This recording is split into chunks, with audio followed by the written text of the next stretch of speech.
Good afternoon, knife community. This is Joe Bravo and the Northeast EDC podcast. I have my co-host Dryan Lynn, Hey, what's up, guys? and this is show number 2.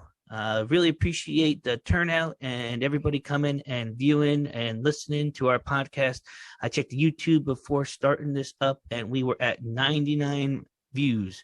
So hopefully by the time we release this on Sunday, we'll be over 100. And it's been tremendous, the overwhelming support we got from the community about how well received that first episode was. Right, Tryon? Yeah, that first episode did really well. Like I didn't think we'd get 99 views. I thought we'd just get like 10. But we got like a lot of good feedback from you guys, and we're gonna try our best to entertain you guys with knife reviews and all sorts of knife related topics. If you guys want to help us out, make sure you leave a comment under the video and like the video, share the video, and subscribe to the channel. And currently, this is being broadcasted on my YouTube channel. That's Mo Bravo B, and my knife reviews. It's just a avenue for us to deploy this before we really get our legs underneath us. And like I said, I appreciate everybody that's watching the video reviews and first impressions of the knives I've been fortunate enough to acquire. And again, to be listening to the podcast, thank you. Hopefully at one point we could switch over to another platform where you don't have to have YouTube on while watching. Yeah, that was like one of the main complaints was like YouTube was on while watching. So sorry about that. But a workaround, in my opinion, would be just to throw up like on a laptop or something, and then just like do chores while you're listening, or clean your knives, knife maintenance, and stuff like that. Yeah, I know everybody does that. They bust the sharp maker out, the KME, and they start sharpening knives while listening to podcasts like Jake, Metal Complex, and some of the other guys that we really love supporting in the community, and that we're really fortunate to be a part of that group now. Yep, definitely. So let's move on to sales stories for the week and knives that we got coming in, and knives that it's over the horizon that we want. So you take it away, Joe. Knife stories this week. I don't have anything too fun, too interesting. I do like to use what we've been calling Mo Sezzle. Everybody that is buying knives from Knife Joy understands what Mo Sezzle is, or knows what Sezzle is.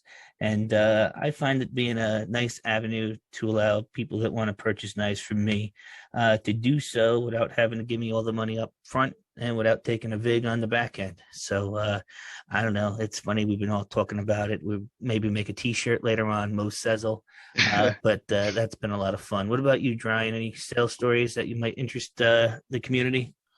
So actually, not my personal sales story, but I did see a certain issue relating to a BST group in the Koenig brand. So what happened over the week was that there was a gentleman who received a knife from another gentleman, and it wasn't up to the standards as it was mentioned. The condition on the listing, or at least he was told, was like new in box, but the person who bought the Arius said that it seemed like the blade was reground into a different shape.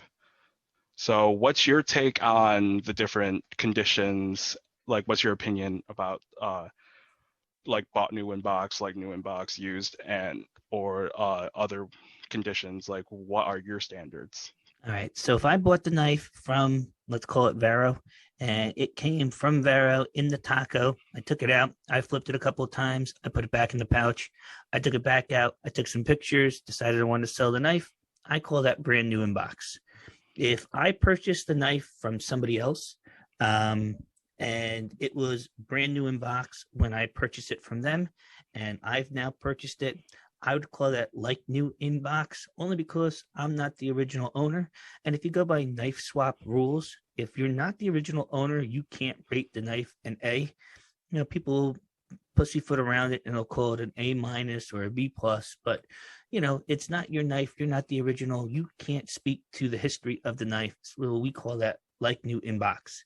And then, Dryan was telling me that there's this FFIB that was coined. Why don't you elaborate on that a little bit? Okay, so FFIB is finger flicked or finger fucked in box, and actually it's I've heard FFIB and I've heard FFNIB, so it's the same concept, like finger flicked new in box or finger flicked in box.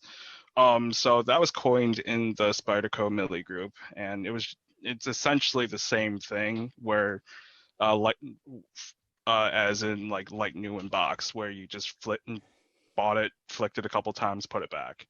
And it was just a funny term that like a bunch of the guys just like got a kick out of. And actually, some of them are still using that in that group, particularly just to like when they're selling their Spyderco knives and or like other knives around the same values as Spyderco knives. But I just thought it was interesting. It's just something to bring up. Yeah, But and then if I know a knife has not been used and it might have a small mark, I might still list it as like new in box, but it's my responsibility as the seller to make sure I point out and identify this one spot, or this is a little bit discolored, or the ano is, coming out a little bit, and I'll present that. And if the customer or the person that wants to do the buy or the trade understands that it's a knife, and sometimes it's a premium and sometimes it's not, but I like to make sure that whoever's buying a knife from me knows exactly how that knife is going to be when it arrives, because if it's not your name, what else do you have in this community? You know what I mean? exactly, like reputation is pretty much everything in this community. But another thing that I would like to point out is that not every knife company's bought new inbox is the same. A prime example would be comparing, say, Benchmades to Zero Tolerance.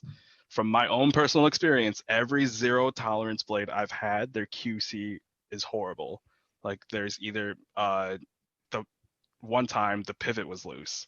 Like that's a no-go for me, where I have to like take out my knife maintenance stuff and then just like tighten the pivot and everything like that, because there's a good chance that you could either strip the pivot or even like scratch the pivot, and then it wouldn't be bought new in box.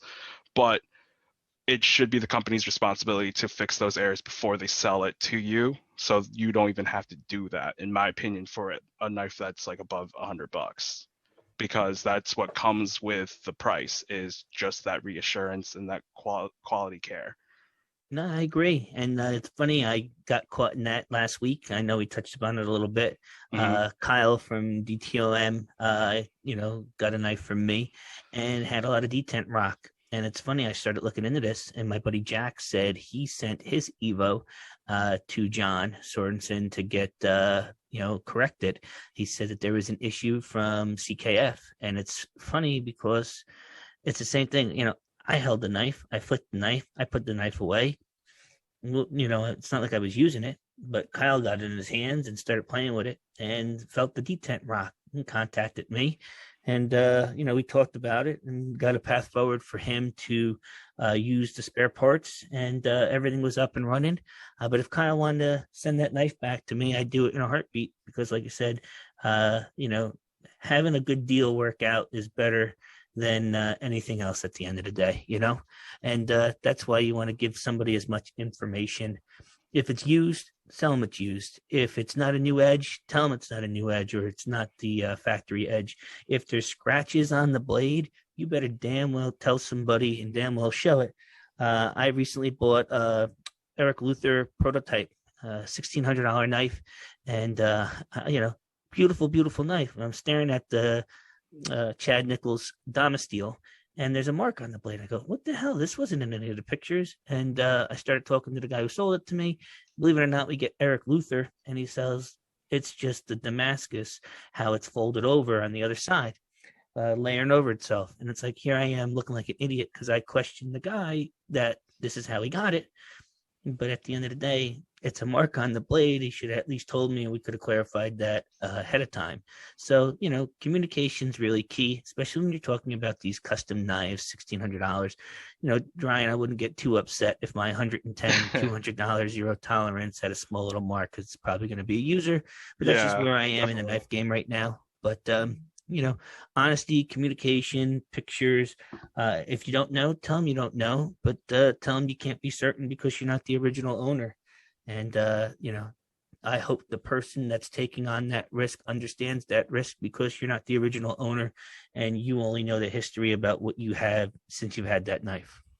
Honestly, as a buyer, though, like it's also your due diligence to ask the correct questions and get as much information as possible about the knife that you're about to purchase because it's a two-way street. Like Joe says, like communication's everything. Part of communication is getting all the pictures, the video of the action, and asking the correct questions like should there be any sort of like things that I should look out for on this knife that wasn't fully depicted in the post, and people being up like, oh, like there's a small mark, there's a blemish, whatever, not factory edge, and then it's upon you to decide if it's worth it for their asking price or use it as a negotiation point.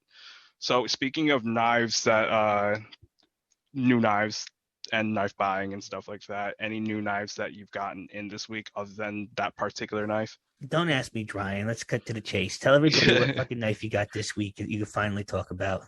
Okay, so last week I got roasted I went easy on you.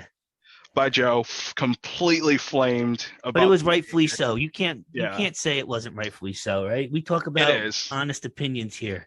We're gonna give it to you legitimately, and if you don't know, you say you don't know. Just like buying and selling a knife, right? Right, definitely. So the thing about the knife community that I love is just the overall camaraderie and just friendships that you develop throughout the hobby.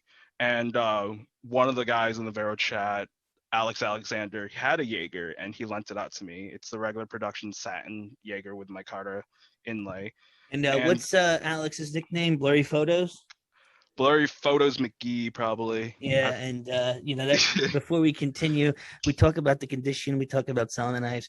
Make sure you take good pictures of the knife because the guy from the Koning page, that BST fiasco, a lot of that could have been corrected by telling the guy, yo, go take some better pictures because I can't tell if that's a $5 gas station knife or $800 Koenig Arius that it's supposed to be.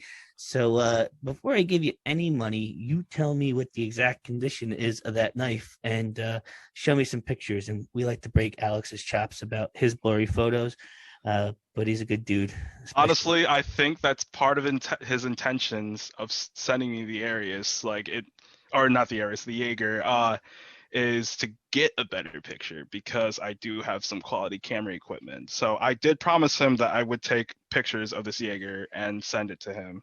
So I'm going to keep up that promise and he could probably use it. But back to my opinions about the Jaeger. I have nothing really bad to say about this knife. It's, I would say 10 out of 10 for the table price. And the action's great. The deployment's great. The flipper's amazing. The flipper does not hurt my hand or finger. Make sure you tell everybody you can get that configuration in a flipper delete as well. Yeah, definitely. You could have a flipper or without a flipper. Honestly, any knife with a hole in it, I automatically Spidey flick, or as Joe would like to say, reverse Spidey flick. But I can't find anything bad to say about this knife. I love the grind lines. If I were to be nitpicky, like a nitpicking asshole, I would say on a traditional Wharncliffe blade, such as like a Malibu, other Wharncliffe blades I've had, I've had an easier time cutting open packages using the point. But just because the Jaeger sits at a higher angle, the tip of the blade isn't as pointy. So I've had the nuance of cutting open a box is lesser, but that's about it.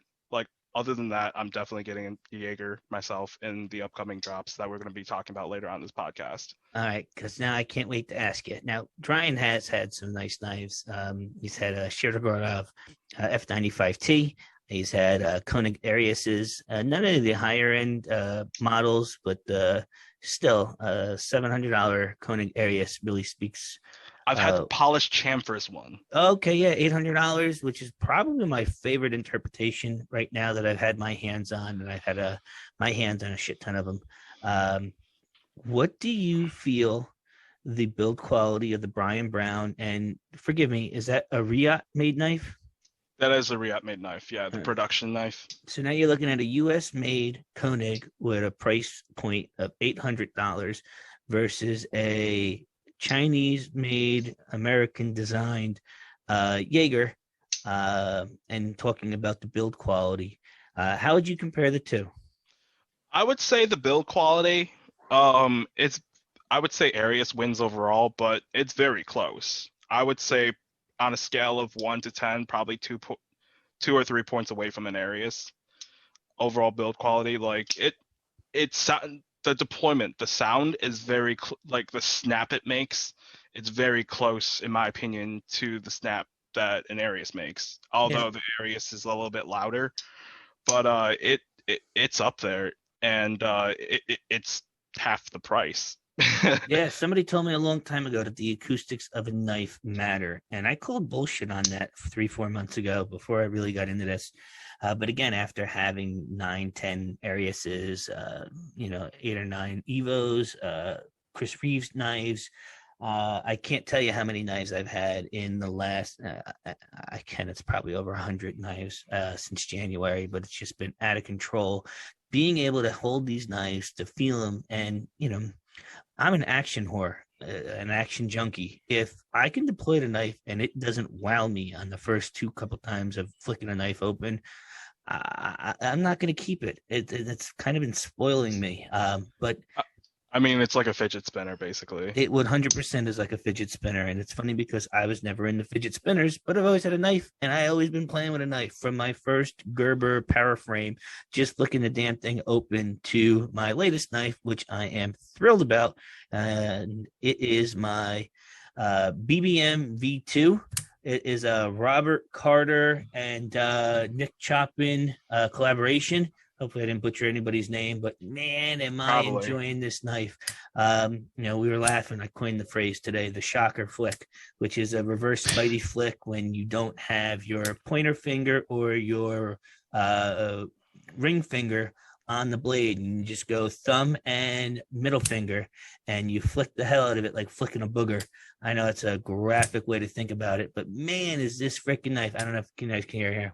Oh man, the detent on this thing is freaking amazing. It shakes shut with one little flick, and if you can get your hand on one, I would recommend it. The first 30 seconds I had it, I said it was too small. I wasn't gonna like it, and just like when I had that Yojimbo in my hand, once I figured out where that sweet spot is, this stupid thing 100% rivals my Cortex in the ability to be Spidey flicked or reverse Spidey flicked or shockered or booger flicked, whatever you want to call it. So that's 100% the knife that I am excited about having in my collection right now.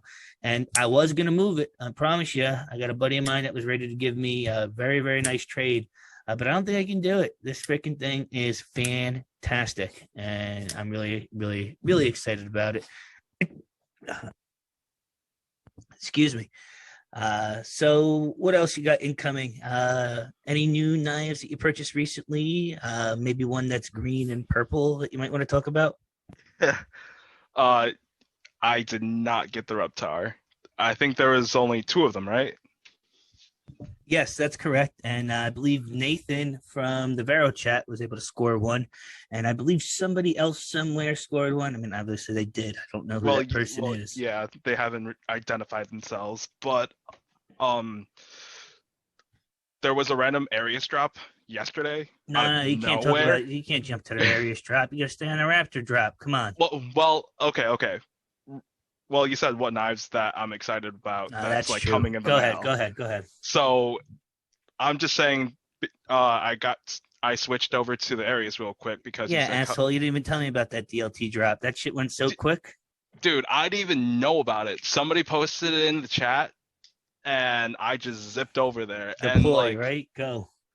and pretty much by the time I even hit the link, the pattern blue was gone. And so it was just the blue pivot, the PJ, and then the bronze pivot. And so I just picked up a blue pivot that should be coming in the mail like Tuesday.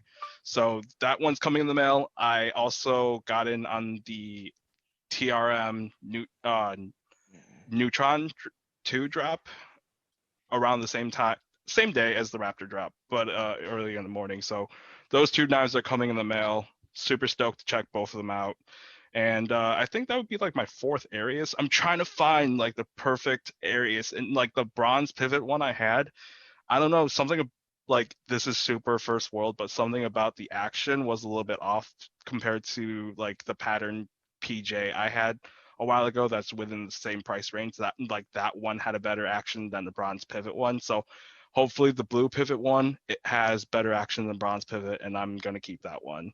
And Yeah, it's just super nitpicky, but if I'm gonna buy an Arius, I want a perfect Arius. it's funny you say that because I'm telling you right now, my polished chamfered is probably one of the nicest Arius that I've had, and everybody poo-poos it for the plain Jane scales, but that action, that sound, crispness, I really, really, really enjoy that bright wash blade versus the stone wash. The stone wash is fine, but I really think if I do decide to make that a user, that bright wash is going to do a hell of a lot better job hiding any of the use than the 57 that I got my hands on. And that doesn't say that the 57 is a discount or at all. It's a fantastic knife. The milling that Bill Koenig and the team did is out of control, but realistically, to me, personal preference, that polished chamfered is really what I go back to all the time, and it's certainly one of my favorites.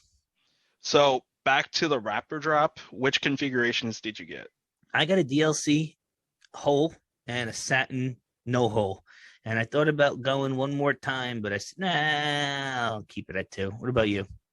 So I just picked up the DLC with holes. I was having the hardest time deciding between satin with holes and DLC with holes.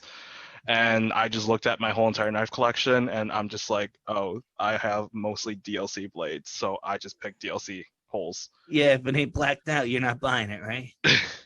Basically, and that's pretty much like, hopefully down the road I can get my hands on a DLC Jaeger. That'd be cool too. Yeah. So speaking of other knives that I have incoming, hooray! Joseph and the Vero engineering team announced this week that the Vero isotope will be shipping this week. And it's not all of them. I selected the Stonewash version, and those happen to be the first ones that are getting shipped. So I have a number. It is at the post office in Florida, and I'm telling you, those guys work backwards. Usually anytime Joseph sends something out, it's a 3-day wait before it even leaves the state. But whatever, that is what it is. And my dog wanted to come see my knives too. But I'm very, very excited for the isotope. And I got the red end carbon fiber and the black end cut carbon fiber, and I am very excited about that. How about you? Did you manage to score one?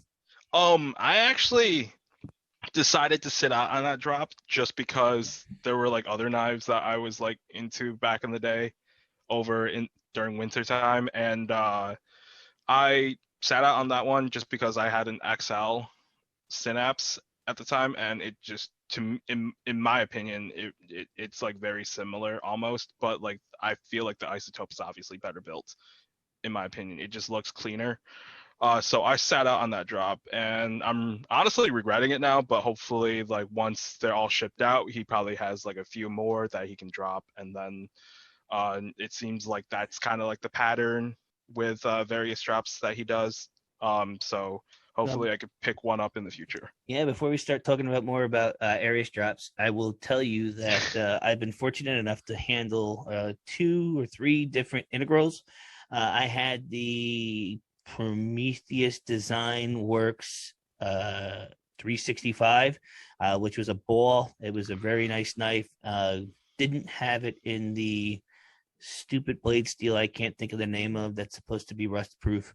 Terravantium or something. I did have it in M390 or 20CV. Great knife, but integrals are pretty cool. I also had a Paisan, which again, Spyderco Paisan I got from the second sale, and that was another integral. So I'm really, really, really excited after having an Isotope Gen 2, which is one of their full titanium scaled models, to see how the integral works out, especially with the inlays of the carbon fiber.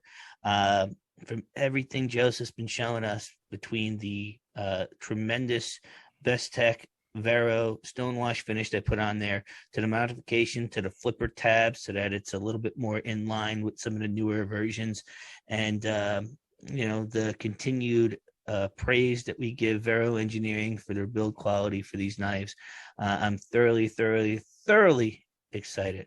But Dryan, you're going to touch upon that micarta issue, right? Yeah, so there was an issue with the micarta version of the isotope. So as a solid, solid community customer service way, Joseph reached out to the community and was fully transparent about everything, and told everybody that those who ordered the micarta ones could instead. There was an issue with micarta, so everybody could, if they wanted to, they could get a marble carbon fiber, which I think marble carbon fiber is amazing. Like, I Yeah, I have a was Cinex Gen jealous. 2 one. I was totally jealous. Joseph made it so that anybody with micarta can either keep the micarta or switch to the carbon fiber. And here I am going, I got red cut and black cut carbon fiber, and I'm not going to be able to get marble. Blah, blah. I mean, you're a JO. You're sitting there with a Synops Gen 2 with marble Mm-hmm. carbon fiber. Everybody else went in to get, and you managed to get your hands on one. So, yeah, well, save the fucking marble carbon fiber for somebody else, all right?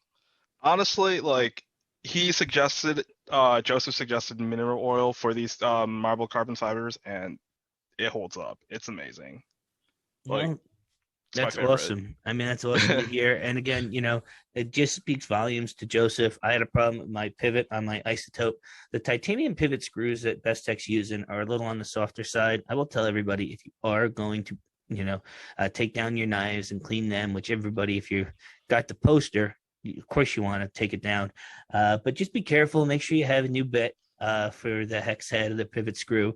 And I remember people are having issues with the axons. The Loctite on the scales screws were a little tight. So, just be weary of that when disassembling the knives, that those screws, if you got a bit that you've had for a while and you want to treat your accent or your Vero knife correctly, make sure you use the right tool for the right job. So, speaking of Jaegers on the podcast and then Vero, which knife company, in terms of production company, like Riot versus Best Tech, which, in your opinion, makes better knives, like build quality overall? Okay. I've had two different knife makers products from Best Tech. I've had the Richard Rogers OEM Slim that I was terribly disappointed in. Now, everybody knows I got big man hands.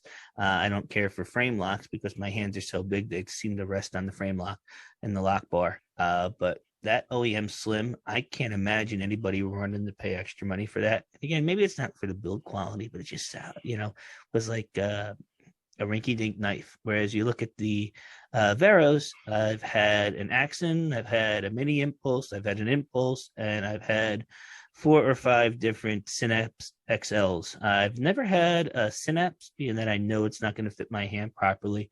But I'll speak to the isotopes and I'll speak to the Synapse XLs. They're fantastic knives, great build quality. I could definitely say that Best Tech does make a good knife. My first Chinese knife that I had was a Chavez 229. And I will tell you, we'll go through the Riots that I've had. I've had the Pena X way back. I've had the Secant by Birch Tree. I've had the what the hell is it? The Chavez 229 Ultramar. Their fucking grinds are fantastic. They really, really are fantastic. They really make a knife blade have character. Now, I will tell you, you see one Riot, you can almost catch another one because they do use some similar cues in their design, which they're a Chinese OEM manufacturing company for, blade designers. So yes, I could see them reusing that technology as best as they can because they've used it and it's tried and true. If I had to pick one, it probably goes against the grain. I've not been unimpressed by Best Tech and the Vero engineering, but then, what do you say? Is Best Tech doing their job, or is it Vero Engineering staying on top of Best Tech to make a quality product that the Best Tech knives that Vero is putting out are really good? Or or is it the fact that Riot really does a good job with everybody's knives and has a little bit more input on the design of it, that the Riot knives tend to be a little bit more polished and higher quality sometimes than the Best Techs that I've seen, Vero included. What would you say, Dryan? So I would say a good comparison would be to compare the best tech made Jaeger versus, or wow, Riot made Jaeger versus the best tech made Axon. So compare those two. They're very similar knives. In build quality, I would give it to Riot. Now, which accent do you have? Because I feel like it's unfair to compare a G10 accent, than a titanium, a brass, or copper, different accent So variations. the only Axon variations I've ever had was the copper and then the brass. So comparing that metal to metal, I would still say Jaeger is better built in my opinion. But I will say that the action on the Axons that I've handled, especially the copper one, it seemed to fly out a little bit easier than the Jaeger. The Jaeger, when you flick it open, right, it's a little bit of push, but when you Spidey flick an Axon, it kind of just glides with your fingertip. So those are just the little tiny nuances, but I would still say Riot makes, in my opinion, better built knives. Like I've owned Chavez's too, so Chavez's are tanks. So like you could throw a Chavez like against a wall and be fine, in my opinion. Don't do that at home. But definitely, if one day Vero decides to jump ship and just builds with Riot, that thing will probably be like a tank. And I don't know, maybe there's plans, maybe there's not, who knows? But it'd be something to think about, in my opinion. Yeah, I mean that doesn't say anything that Vero's going to jump ship on Best Tech. I don't see that happening anytime soon. Nah. But comparatively, your nickel and diamond details about this to say one's better than the other. Yeah. And that goes with saying like there's a couple of knives that are out there that are really nice, well made. The Berg Slim was a nice knife, fit and finish and everything. I still don't think it compares to the Riots, but again, you also look at a couple of the different Riots, and you could tell that they use a lot of those same cues. So I feel like yes, the Riot is better well made only because they use those same cues repetitively, and it kind of waters down a little bit of the interpretation of the design. Where I feel like the Best Tech stuff that Vero's doing is kind of different from what Best Tech's doing with their other knives, and is something to mention as an accolade that Vero Engineering has been pushing Best Tech and has been able to elevate them, that we're comparing them to some of the Chavez or Riot stuff that's out there. So Definitely. just something fun to talk about in between two guys in the EDC knife community.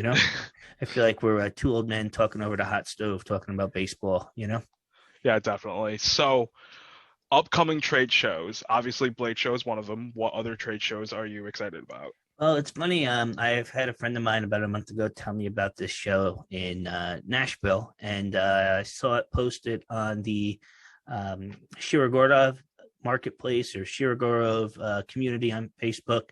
Apparently, there is the Tactical Knife Invitational TKI 2021 in Nashville, and it's almost like the warm-up show for the Blade Show circuit. Anthony Marafione is going to be there. Edison Barajas, who is the collaborator with Koenig on the Mini Goblin. There's JB Stout is going to be there. You've got Michael Birch, the Seat Cant, the Danger Pickle, or the Bombshell, does great work. One of the Riot knives that I did have was his Seat Cant, and really, really nice fit and finish on that knife. I'm not a thumb stud guy, but because of how they position the bolster lock on that, I could deploy that thing with no issues at all. And again, it just speaks to the design that, Riot and Birch were able to come up with that knife. Also, Richard Rogers, like we talked about, the OEM Slim. RJ Martin, who did a collaboration recently with Shirogorov. He did the RJ Martin Russian Overkill, which is a badass knife. I mean, it is a bad knife. It is a 4-inch flipper blade on roller bearings that is gnarly as fuck. So if you can get your hands on one, I'd certainly recommend it. But RJ Martin does do his own stuff. So if you get a chance to look at some of his stuff, and then probably the biggest name on this list for me is Sergey Shirogorov. What do you think about that, Dryan? Do you agree? Yeah, honestly, like two names stick out to me. Like I've only been in the knife community for like about like almost a year now, so like I don't know like all these guys, but the two names that do stick out to me is definitely going to be Sergei Shirogorov and Edison Barajas, just because of the Mini Goblin and the overall Shirogorov brand. The one knife that I do regret selling in my short time of selling knives is the Shirogorov 95T. If I ever find that knife for a reasonable price ever again, I'm definitely scooping that up. And another one is the Mini Goblin. I've never had a Mini Goblin, but it's a knife that I'm looking out to purchase. Well, you should be on your phone right now because Joey Font just posted one to the Koenig BST. That son of a bitch in the Vero chat didn't offer us up first, He's got a sweet blue one. It's got a blue anodization on it. It's got a great action, and you should hang up right now and go look for it. Okay, let's stop the podcast. No, I'm just joking. well, by the time this video goes out, like it's going to be probably already sold, anyways. Now, I mean, if you guys are on the Shirogorov marketplace, Vlad over there has been doing a fantastic job giving pictures of the new Shirogorov knives that are coming out this year.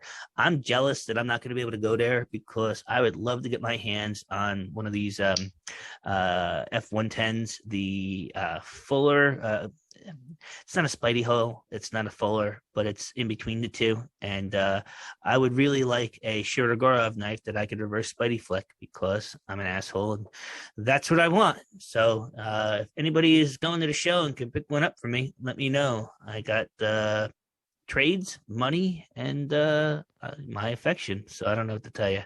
They want souls instead. Yeah, exactly. I've already sold mine. That's why I'm here. Your firstborn. Yeah, exactly.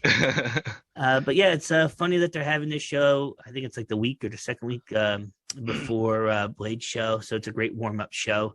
I know a lot of people did pull out of Blade Show this year. It's still going to be a fun show with a lot of people there. So we'll probably speak to that as it's coming up closer. But I did want to make sure everybody knew that there's this show, TKI in Nashville, that if it wasn't on your radar to at least, go take a look and see because it looks like something definitely worth going to. Also, for those who are fans of Vero, Joseph and Vero Engineering are throwing up T-shirts in the group beforehand, and it's a way to for you guys to oh hey, we like the same knives kind of thing to take to Blade Show. So if you guys want to pick up a T-shirt, definitely hit up that website. Come on, you're gonna be like that fucking movie back in the day, PCU. You never wear the shirt from the band you're going to go see, Yeah. But no, if you ever wanted it to be more like Disney World, our buddy Turs is going to be up there. He's going to have a flag. He's going to have a shirt, and he's going to be doing a guided tour, which is hysterical because he's the perfect guy to do it. And I wouldn't have anybody else there. And if I was attending Blade, I would certainly be right in line with him because it's going to be a hell of a time. But like I said, we want to touch more about that as we get closer to Blade. So in other EDC news over the week, a popular YouTube knife review channel got demonetized. It was Metal Complex. Those of you guys who are familiar with Metal Complex, he's probably one of the nicest people on the internet. There's nothing bad you can say about Metal Complex, in my opinion, that I've seen. So I might be totally ignorant to some sort of dark skeleton in his closet. But as of right now, he seems like a very nice guy to me, and his channel got demonetized. It was all over his social media such as Instagram as to why, and he got hit with a gun policy on a knife channel that doesn't really talk anything about guns. So I did a little bit of investigation using Google and looked into what YouTube's knife policy or gun policy rules were. And Got our own little Nancy Drew over here. yeah, and so one of the things that it says under the gun policy rule for YouTube is that if one of your affiliate links to a website that sells guns, your channel, they have the right to demonetize your channel. So those of you who are unfamiliar as to what an affiliate link is, it's another way for us YouTubers to make money. Maybe in the future we'll have affiliate links under our podcast, but as of right now we don't. So once you click on that affiliate link in the description of the video, you are sent to a website and you can buy whatever product that the particular video is recommending. And if you do, using that link, the person who's talking it on YouTube that linked it there gets a small kickback, and it's another way a person can monetize their YouTube channel. So that being said, some places that sell knives also sell guns. So it might be one of his videos in the past or recent. I didn't really go that far deep into it. This is just an educated guess. I don't know if this is actually a thing, but my educated guess is that's probably how YouTube nickel and dimed him and demonetized his whole entire channel. But to fix that, Metal Complex has told people to just go and support him on his other means of monetization, such as Patreon.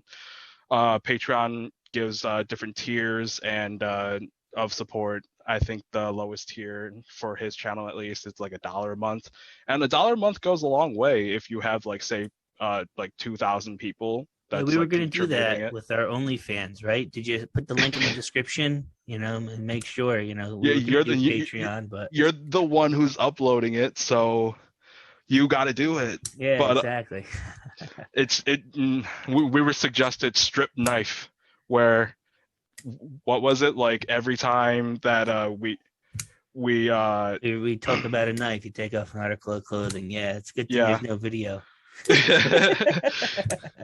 Definitely. But anyways, so a way to support Metal Complex and any other channels that you guys like that might be hit with demonetization on YouTube that's going around nowadays is to like support them through either like Patreon, affiliate links, or even like buying their merch. Like in the future, like we were talking about like selling merch or whatever, but like there's nothing in the works right now, obviously, because this is just a hobby. But there might be some merch in the future if this gets big enough. So stay tuned. Could you imagine a Vero t-shirt and on the back it says shocker flip? Well, we would have to get permission from Joseph first because that's his brand. I know. But no, like I would love just a Mo Sezzle t-shirt. Yeah, it'd be funny as shit walking around Blade Show and seeing somebody with a Mo Sezzle shirt. Joey Fonta, go ahead, get it. Joey Font, come on, I'll get one made and have you rock it. That'll be a hell of a time. So I want to talk about upcoming drops. Well, let's tell everybody why. One of the big things that we like to do here to get these knives to, kind of review is to be all over upcoming drops. And I want everybody to know that they do listen to this channel, to this podcast. We're going to do our very best to inform you with any of the upcoming drops that might be coming out. That DLT trading drop, that email, that notification that came out as soon as it hit. The Koning 57, I got my hand on. Somebody just announced it in the chat that they were up, and we went and we scored them, but anytime we have any information coming up, like, what was it? The Knife Joy had the Lonnie clip the Domesteel Lonnie clip. That was a knife that dropped that, they announced it and a day later it came out.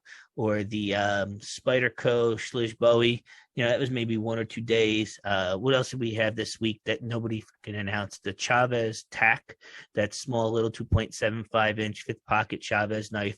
I was able to score, but again, I didn't know that it was even happening until it was released. And then, Knife Joy had them, and NC Blades had them, and but this actually, there was like a random like Demco drop.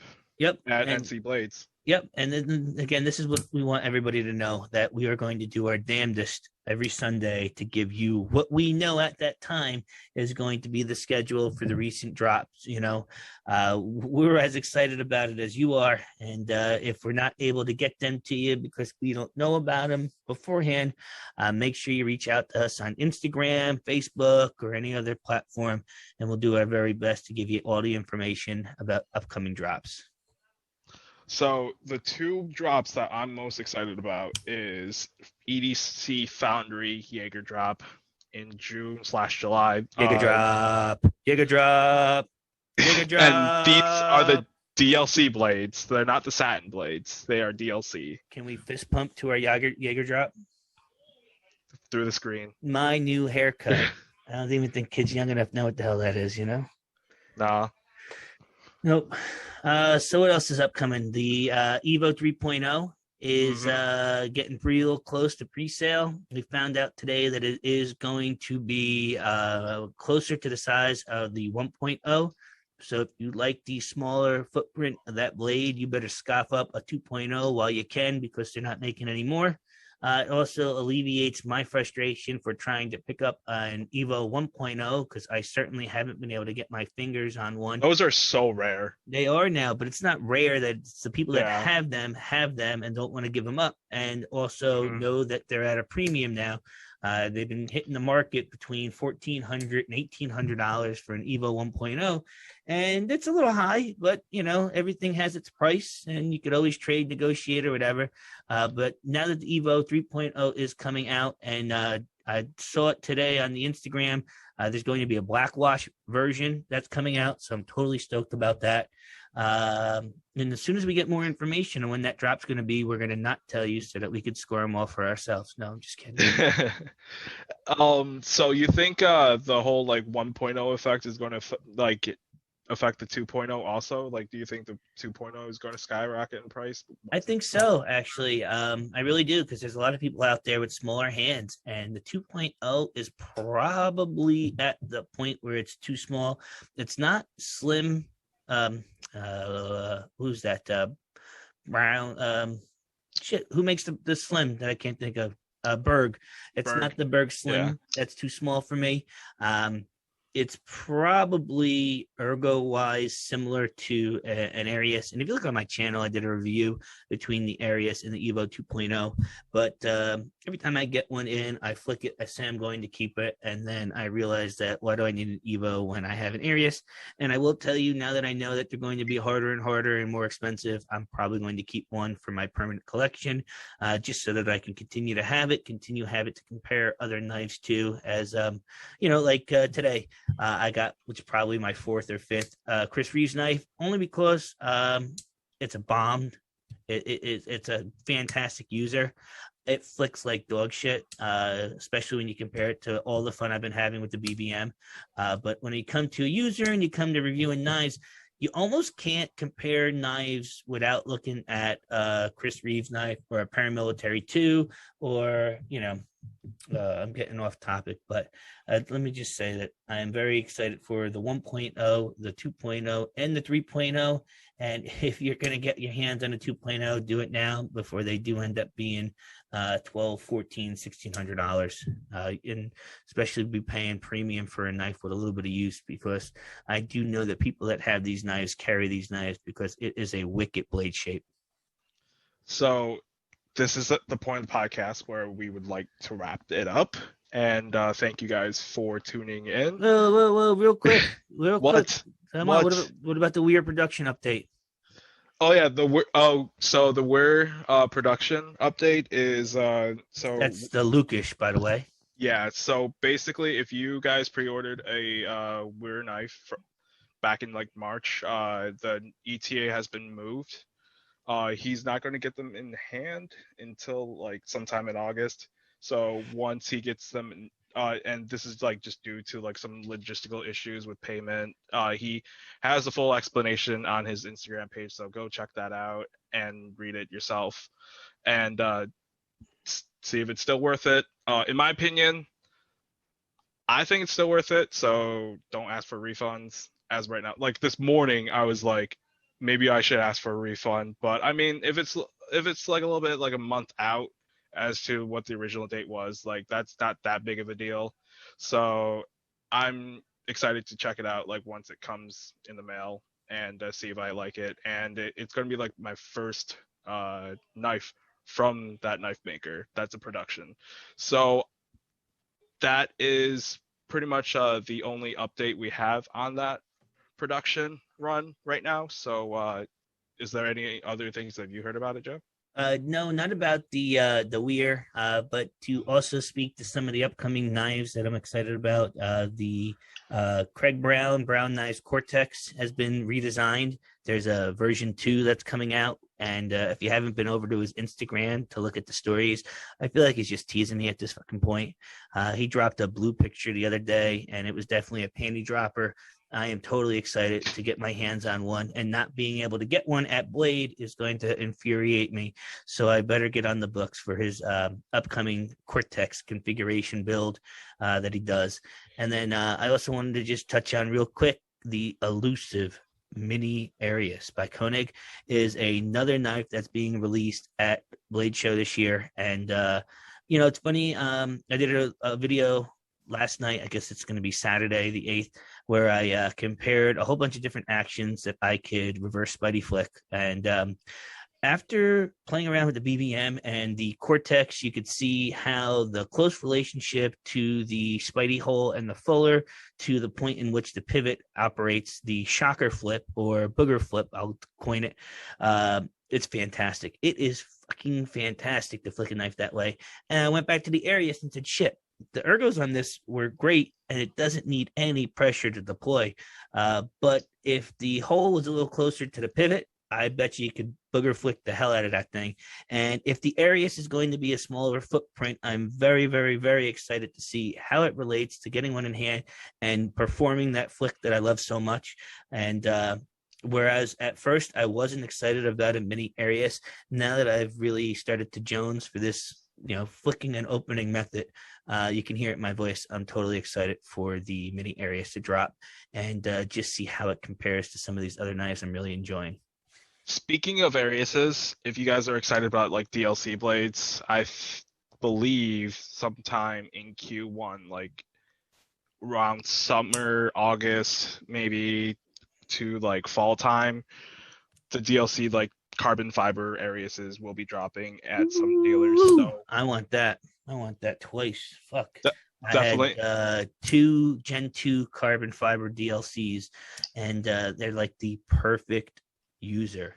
Unfortunately, I don't care for the D2 flipper tab. I ride the lock bar, and when I misdeploy that thing, my finger reminds me and continues to tell me for like 5 minutes afterwards. So Gen 4 is a little bit easier on my, wimpy fingers. But, what can I tell you? Yeah, well, that's why Gen 4 is where it's at, and I've never held a Gen 3. I can't tell you. I've never had a double screw lock bar Gen 1.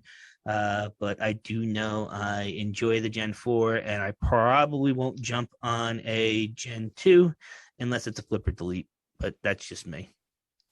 So is there anything else you want to touch upon? Yeah, real quick, I want to shout out to the Varo chat. What's awesome about this Varo chat and this awesome EDC community that we're in, there are some guys in that chat that greet us every morning from Singapore, from Australia, from Canada, from California to New York, New Jersey to Texas.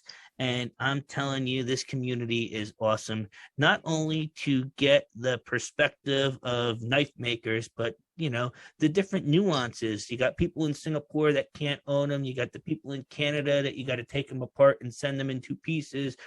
Certain manufacturers or vendors like Knife Joy, they won't take an international credit card. So there's, we think we got it bad that we can't get in on a drop or that we got to buy a knife at secondary. I really, really, really feel bad for these guys that live in other countries and don't have the accessibility to some of the fun stuff. One of my favorite makers, Anton Knives. You can see the Boudica that is on my page. He's in South Africa. Whether or not he listens to this podcast, I'm sure he's got better things to do. But look at it. You got like 6-7 different countries when it's all said and done that we've been able to touch, that we've been a part of. And what I'd like to do too, among liking, sharing, and commenting, just in the comment, if you could drop where you're from, so that we know the reach that this podcast is reaching to. It would be really, really nice for us to have that kind of perspective.